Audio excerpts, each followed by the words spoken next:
What would you do if your family left you a rotting, useless pile of wood, while everyone else inherited millions? Cheyenne thought she was the punchline of a cruel family joke. But beneath the mouldy floorboards of that worthless cabin lay a secret that would rewrite her entire life.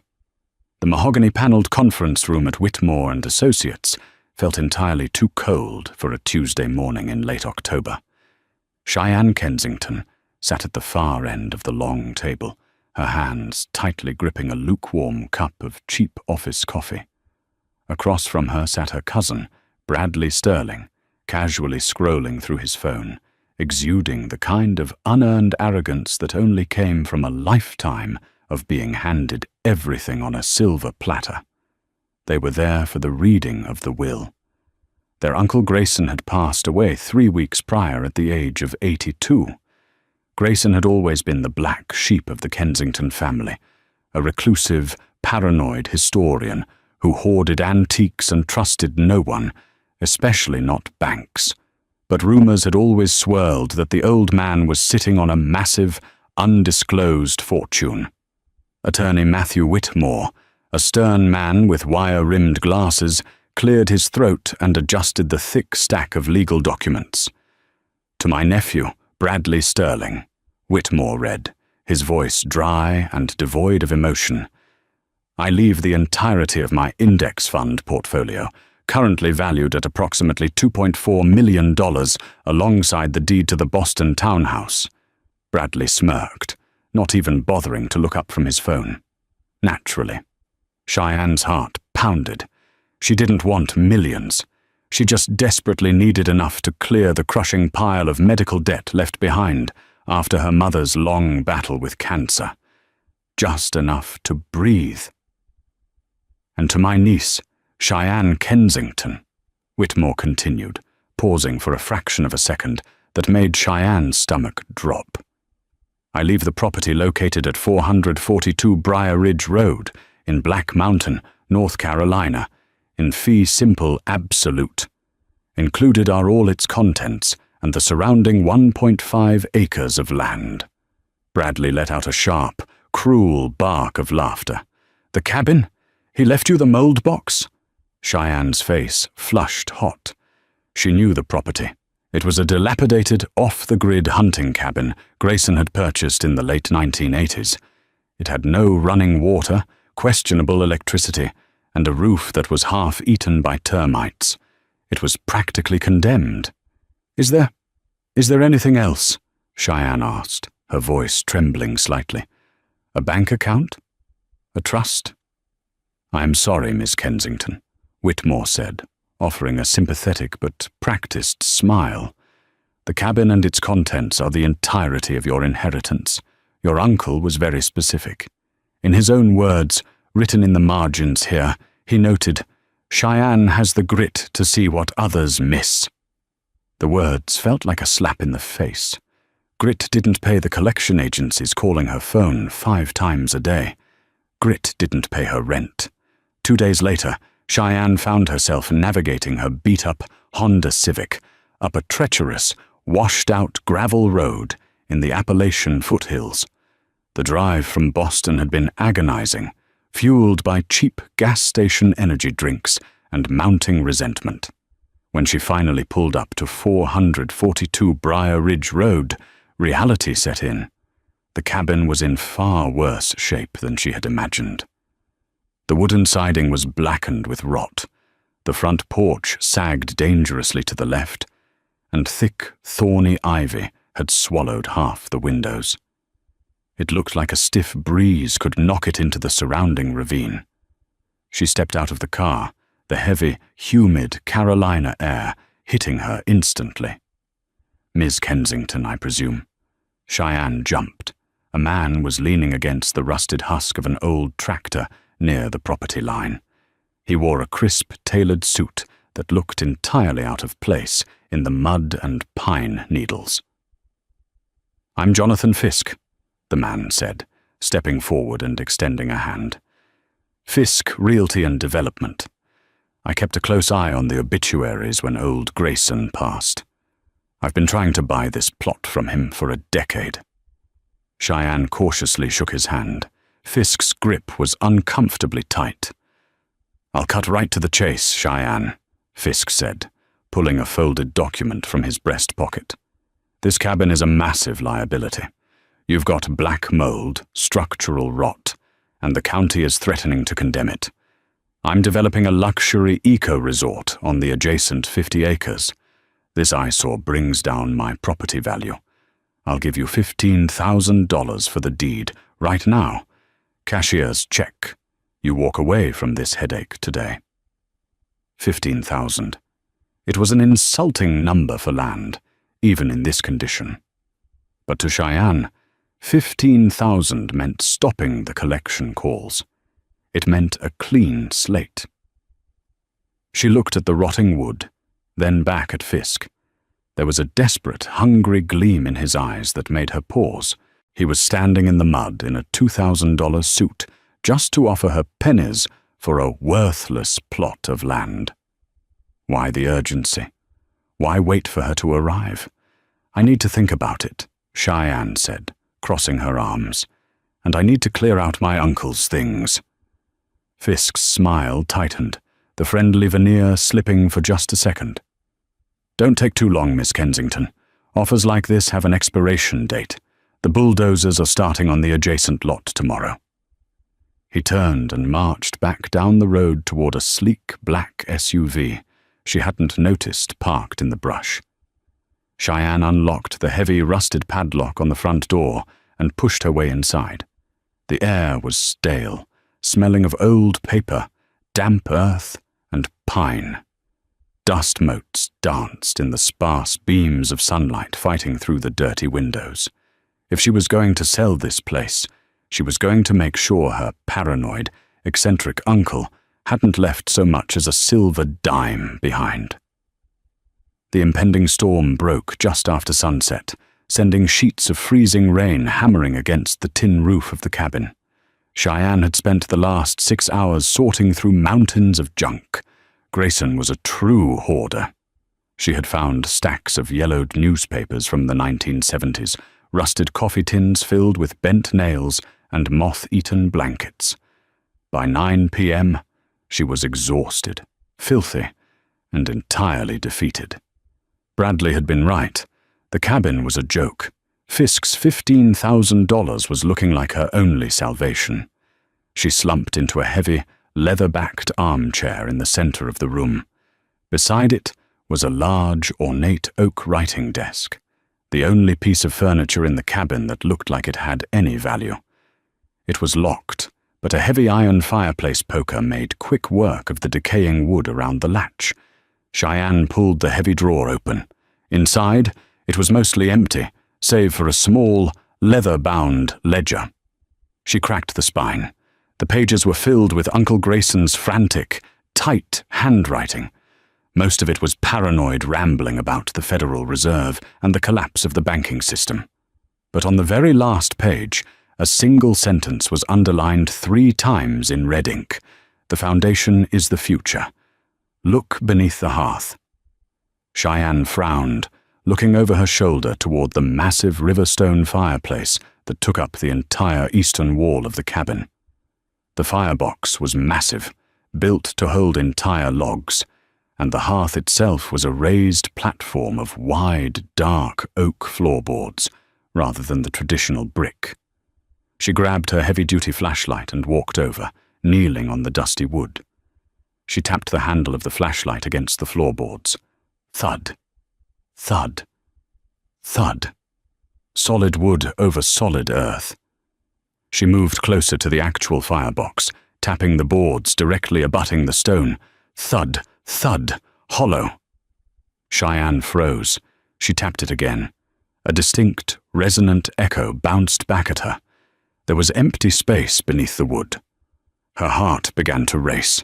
She grabbed the fireplace poker, jammed the pointed end into the seam between 2 of the thick floorboards, and threw her entire body weight backward. With a loud crack, the century-old iron nails gave way, and the heavy plank splintered upward. Cheyenne tossed it aside, quickly prying up the adjacent board.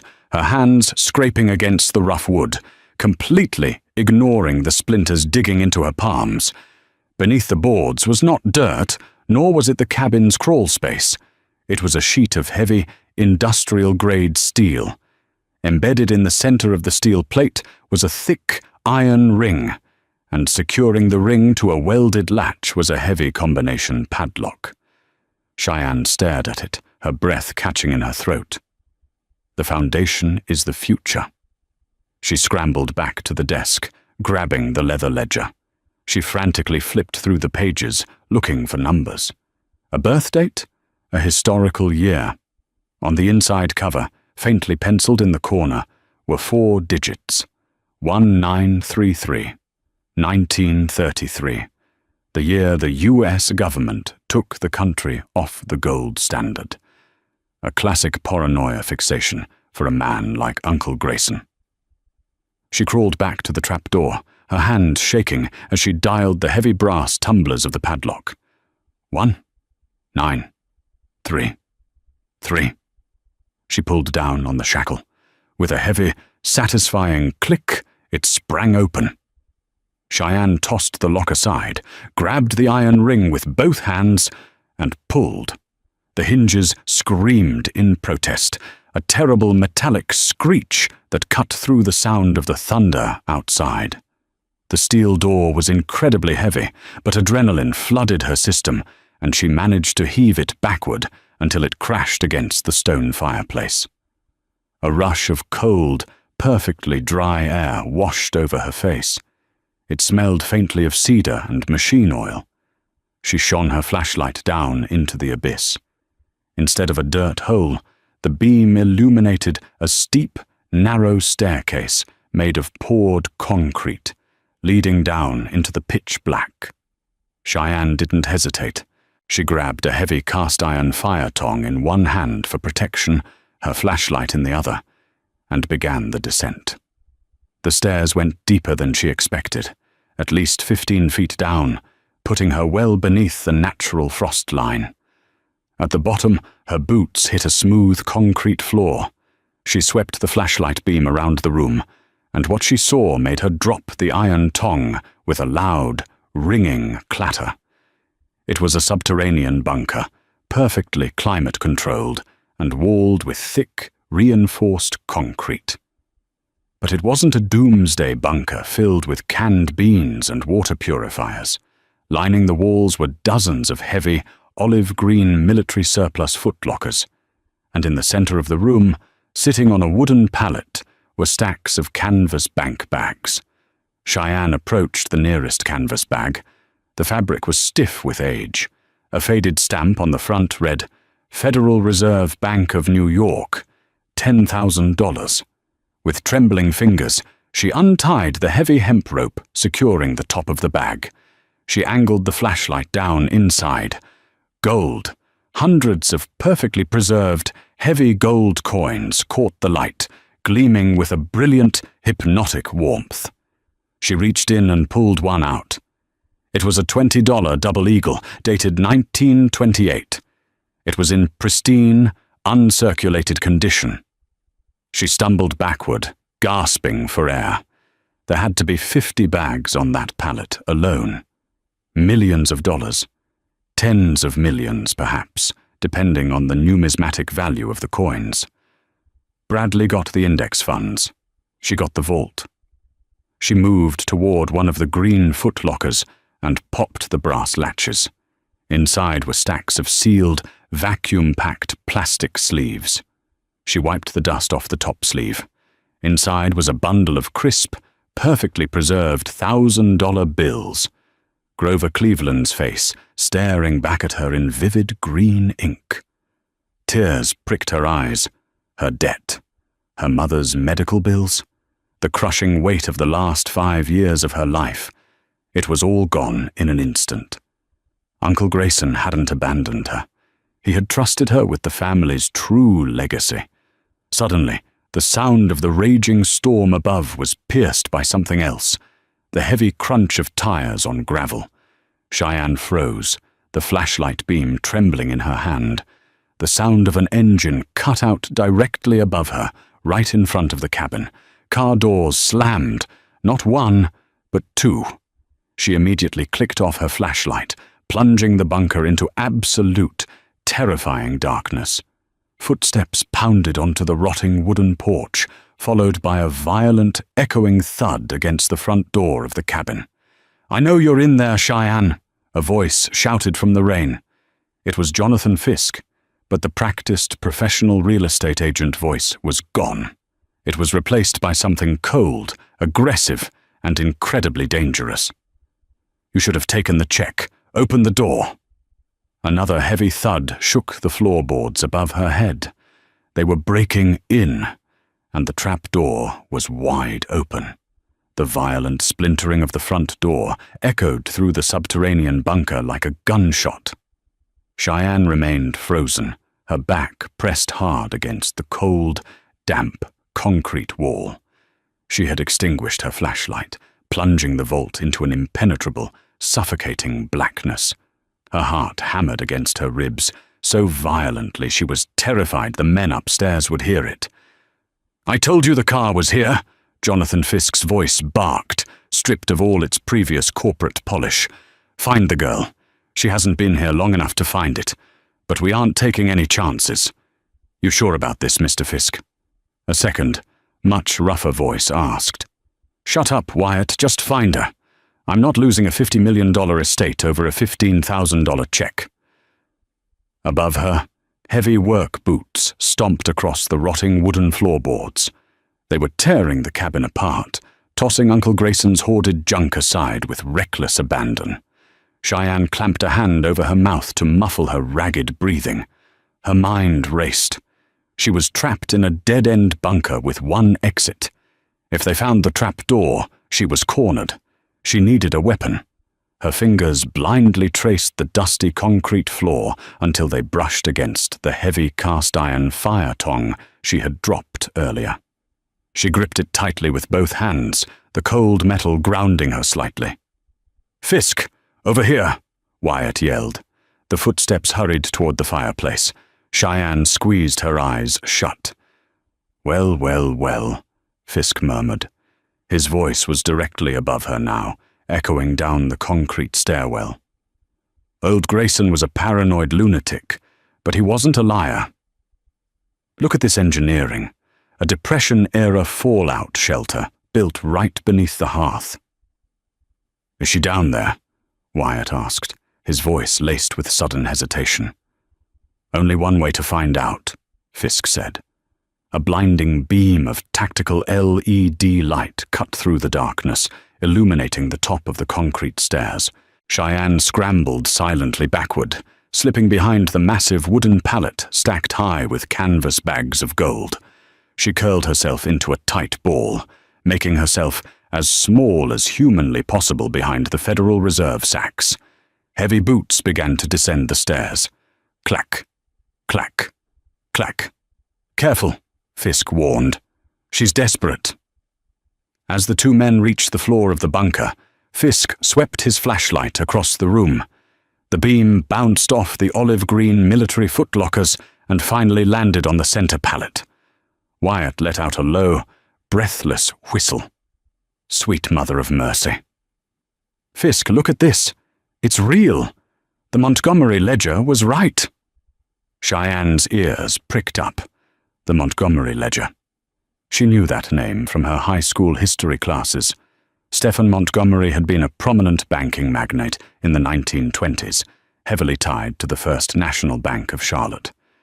Rumors had always suggested that when the banks collapsed in 1929, Montgomery had liquidated his assets into physical gold and vanished it off the books to avoid the federal government's gold recall in 1933.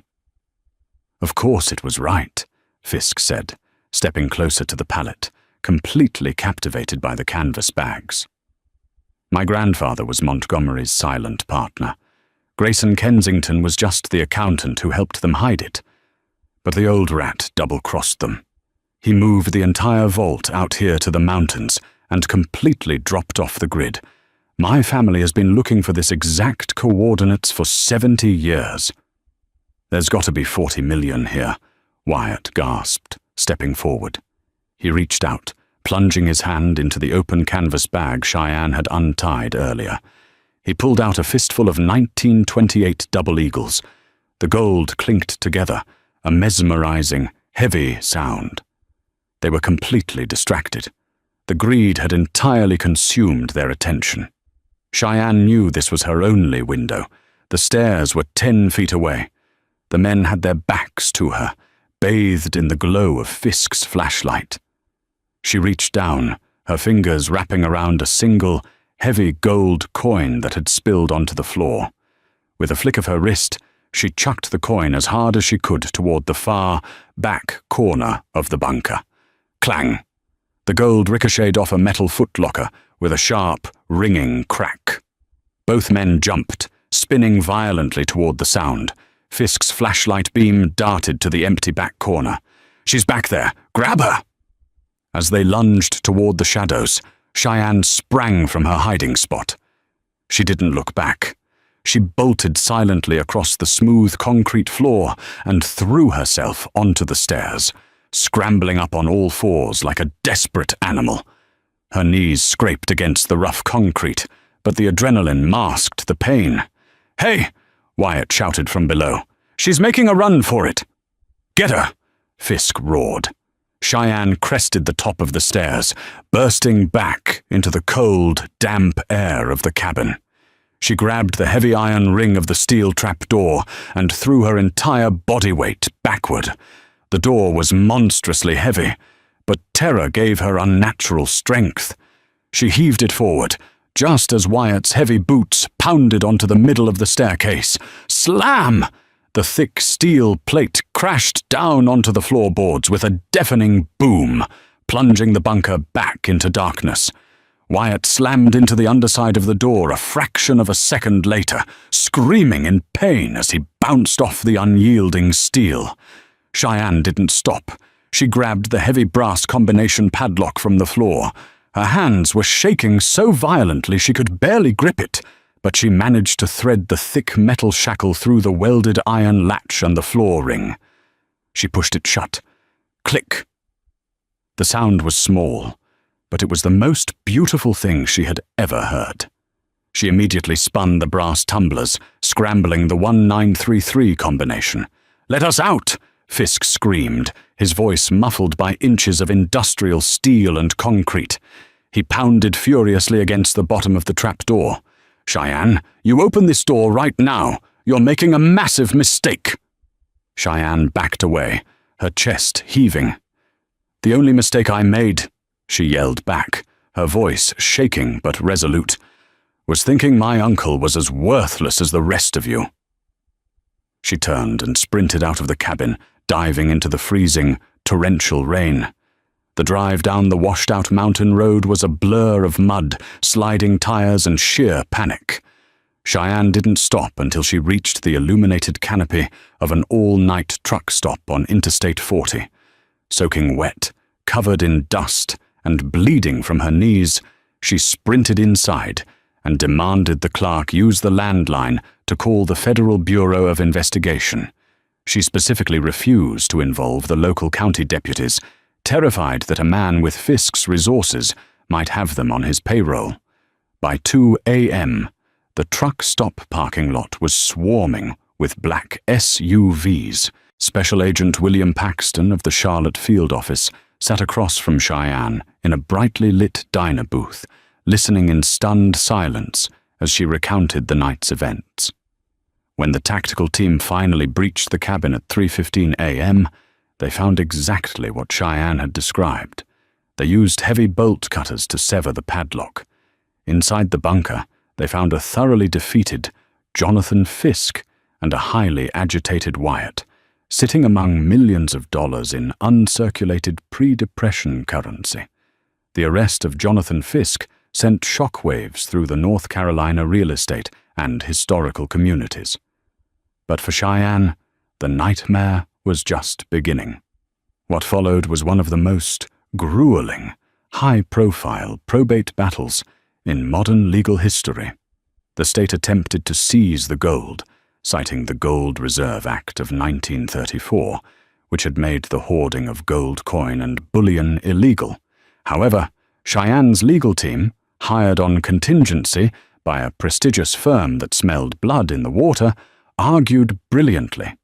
They proved that the restrictions on private gold ownership had been fully repealed by Congress in 1974. Because Uncle Grayson had legally purchased the assets from the Montgomery estate prior to 1933 and maintained quiet possession until his death, the hoard was legally his property. Then came the family. Bradley Sterling, upon reading the front-page headline in the Wall Street Journal, immediately filed an injunction. He claimed that Uncle Grayson was not of sound mind when he drafted the will, and that the phrase, "all its contents," was too vague to encompass a hidden, subterranean vault. The case dragged on for 8 agonizing months. Cheyenne sat in a pristine Raleigh courtroom day after day, watching Bradley's high-priced lawyers try to dismantle her uncle's intentions. But Uncle Grayson, paranoid as he was, had been thorough. On the final day of the hearing, Cheyenne's attorney presented a sealed envelope found tucked inside the leather ledger. It was a secondary addendum to the will, authenticated by 2 private witnesses from the Pinkerton National Detective Agency, whom Grayson had hired specifically to observe him signing the document. The letter read, "To whom it may concern. My nephew Bradley is a parasite who will inevitably try to claim what is not his. Let it be known that the vault beneath the hearth at 442 Briar Ridge Road and the $42 million in numismatic assets contained within are explicitly, exclusively, and permanently the property of my niece, Cheyenne Kensington. She earned it the moment she chose to look deeper than the surface." Judge Mitchell slammed his gavel, dismissing Bradley's claim with prejudice. The courtroom erupted. Bradley's face turned a violent shade of crimson before he stormed out of the double doors, entirely disinherited from the true family fortune. 3 months later, the dust finally settled. The numismatic division of Whitman and Company Appraisals officially catalogued the hoard. The uncirculated 1928 double eagles alone fetched astronomical prices at private auction. The total value of the estate, after taxes, cleared just over $38 million. Cheyenne paid off her mother's medical debts in a single, profoundly satisfying wire transfer. She bought a modest, comfortable home in the suburbs of Boston, set up a charitable foundation for families struggling with healthcare costs, and invested the rest securely. But she never sold the cabin. Instead, she purchased the adjacent 50 acres of land, outbidding Fisk's disgraced development company by $1 million, just to ensure no one would ever build a luxury eco-resort near it. She hired a crew to restore the cabin's exterior, fixing the roof, clearing the ivy, and reinforcing the foundation. On a quiet Tuesday afternoon, exactly 1 year after the reading of the will, Cheyenne drove her new SUV up the newly paved Briar Ridge Road. The air was crisp, smelling of pine and clean mountain wind. She unlocked the front door and stepped inside. The heavy oak desk sat exactly where it always had. The Riverstone fireplace stood tall and proud against the eastern wall, and beneath the floorboards, the empty steel vault remained, a quiet monument to a paranoid historian who had the last laugh, and the niece who had the grit to listen to him. If you enjoyed this unbelievable true story of hidden treasure and family secrets, don't forget to hit that like button, share this video with someone who loves a good mystery, and make sure to subscribe to our channel for more incredible real-life stories. Ring the notification bell so you never miss an upload. What would you do with the gold? Let us know in the comments below.